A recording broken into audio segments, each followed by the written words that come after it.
Thank you. I'd like to spend a few moments first thanking PRC and then discussing the Sylvester most people did not know.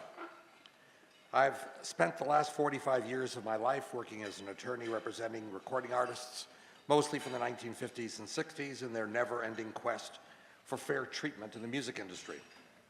In sum, I've represented hundreds of artists. It was at all times a thrill to represent the cultural icons who brought joy to my youth. The very first artist I ever represented was the Two Tons, long before they became the Weather Girls. I still represent Martha Wash to this day, 46 years later. I spent years in the national media, including major city newspapers, news and trade magazines. I've made many national TV appearances, but what I just couldn't get was any recognition in my hometown of San Francisco. This is the place where I've always felt safest and most comfortable, but obscure. In 1982, I designed, built, and operated the Oasis at 11th and Folsom. My business plan was very different from the leather bars. I wanted a multicultural, multi-generational, and multiracial oasis for everyone. The only club that came close was the original Stud on Folsom, but it had a far narrower demographic than I was seeking. At the Oasis, if a woman had open-toed shoe, she was welcome. If a person of color came to the door, my response was, "Thank you for coming, I hope you come again." We did not have exclusionary policies. We never asked anyone who looked over 21 for ID. We held fundraisers for the Sisters of Perpetual Indulgence before other major clubs. We premiered the Weather Girls music video of It's Raining Men. So imagine my surprise recently when I read an article in the Chronicle about how the Oasis was opened in 2015. No, it wasn't. It was founded as a queer bar where the gender fluid were always welcome 33 years earlier. I did not much mind being deprived of the credit, but it certainly shortchanged my two business partners and our 50 queer employees who did our best to make Soma a place where everyone was welcome at a time when that was just not true. Being honored by PRC tonight with a Community Service Award bearing Sylvester's name was worth the wait. Now, I'm particularly honored to receive an award in Sylvester's name because he was far more of a community activist than people knew. I first met Sylvester in December 1970 when he was a member of the Cockettes.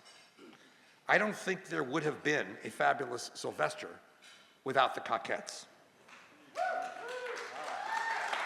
The social order in 1970 San Francisco was in major upheaval.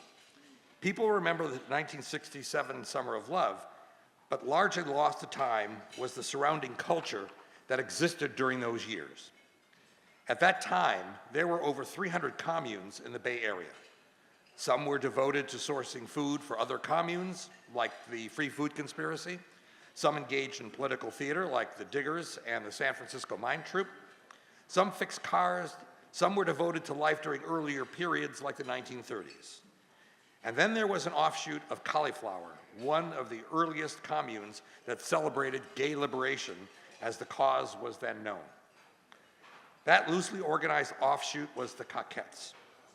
Its dedicated purpose was to destroy the patriarchy through relentless public mocking while in exaggerated gender-bending and gender-blending attire. Their stage shows were not just backyard musicals. They were political satire. At first blush, Cockettes audiences could see the spoof, but if you watched carefully, the troupe was culturally subversive to the core. A visit to the Cockettes commune at 946 Haight Street was an outing to another planet. A distinctly different scenario unfolded in every room. It was like walking from one adjoining silent movie set to another, where different films were being shot. Everywhere you looked, their technique was being honed. Not all the Cockettes continuously lived in the commune. Some were commuters. Goldie Glitters lived in Berkeley, and by that time, Sylvester lived in an apartment on Market Street with John Rothermill. That is where I spent my first private time with Sylvester. Sylvester had a bit of a reputation for being a diva, but it was really not well deserved. People may recall Sylvester's outrageous persona, but they likely missed that he was far more of a skilled performer and a community activist than an exhibitionist. If you listen carefully to the stories about Sylvester's arguments over Coquette's stage productions, you'd hear about complaints that the other troupe members had forgotten their lines and had forgotten their stage marks. Those who sensed a prima donna in Sylvester failed to see his drive for everything to be better for everyone. I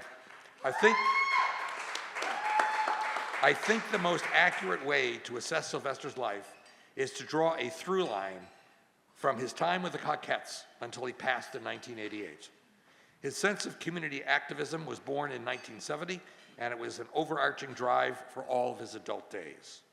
There was never a place where Sylvester was more beloved than in the Castro in the 1980s.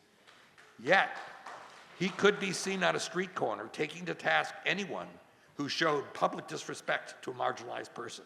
He accepted none of that. Queer people have often described to me their sense of pride and belonging dancing in a club to Sylvester's music. I think the experience people described was the one that Sylvester intended. I think he was one of the most purpose-driven people I had ever known.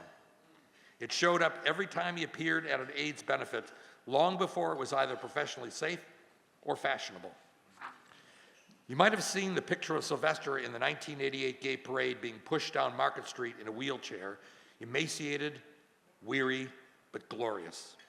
To some, it might have seemed that Sylvester just wanted a bit more attention. But what I saw was Sylvester taking away the stigma from AIDS and making a statement that everyone has a right to feel pride in themselves, even when facing imminent death.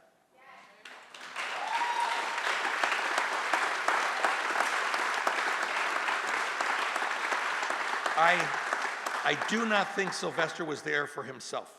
I think he was there to make life easier for others in his condition.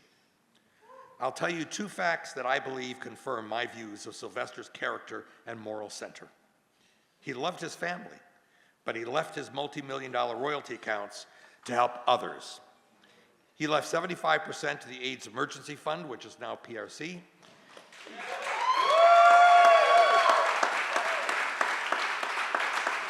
And he left 25% to Rita Rocket's food program to feed AIDS patients at SF General Hospital, which is now in the hands of Project Open Hand. Yes.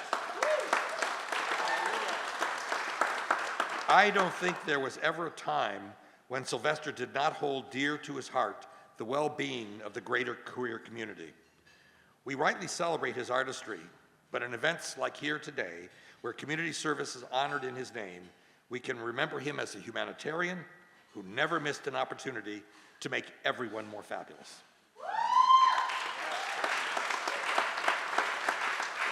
When I was first alone in a room with him in 1970, I knew I was in the presence of someone who would distinguish himself. I'm quite grateful that PRC has honored me with recognition in his name. Thank you very much.